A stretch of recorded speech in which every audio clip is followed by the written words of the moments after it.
საქართველოში არსებობს ესეთი გამოთქმა, რომ ტანსაცმლის გამოცვლით ხასიათს ვერ გამოიცვლი.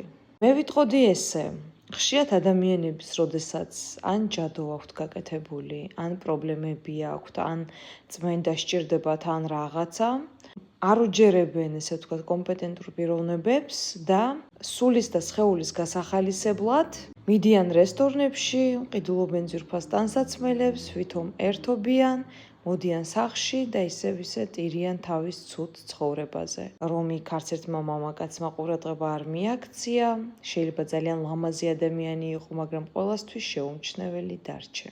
მე გეტყოდით, რომ წმენდის გარეშე, სულის გასუფთავების გარეშე, გზის გასუფთავების გარეშე ადამიანს კარგი ცხოვრება ვერ ექნება, სულ რომ მილიონიანი ტანსაცმელ-ფეხსაცმელი ჩაიცვას და ძვირფას მანქანებში დაჯდეს.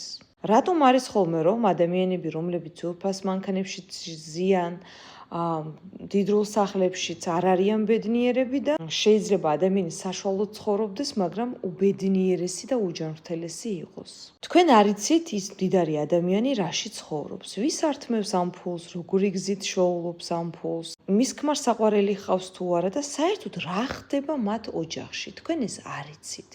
ჯადო აქვთ, თვალი აქვთ, გათვალვა აქვთ, წყევლა აქვთ, არაფერი არიცით, ხო?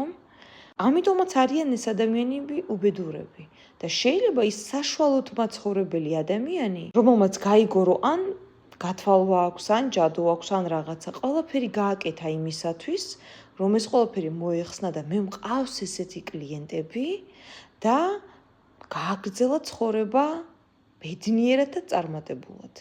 მე მაგალითად მყავს ესეთი კლიენტები, რომლებიც არიან მილიონერები, რომლებიც თავისთვის იკეთებენ წმენდას და ყველაფერს და რო ეტყვი, რომ აი მაგალითად, აი თქვენს ძმას აქვს ჯადო. სასიკვდილო, ხო თქვენც გქონდათ ოჯახზე გაკეთებული, თქვენ ძმასაც ეს აქვს. რეაქცია არ აქვთ, მეგობრებო. რეაქცია არ აქვთ. ამიტომ მე ერთ რამეს ვიტყოდი.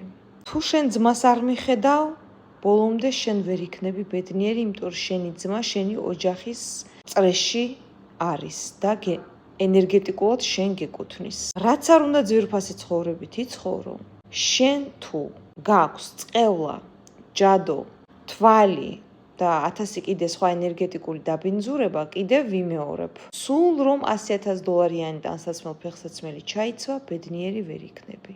ამიტომ მეგობრებო, დრო დაუთმეთ წმენდას და აი ამის მერე იცხოვრებთ კარგად.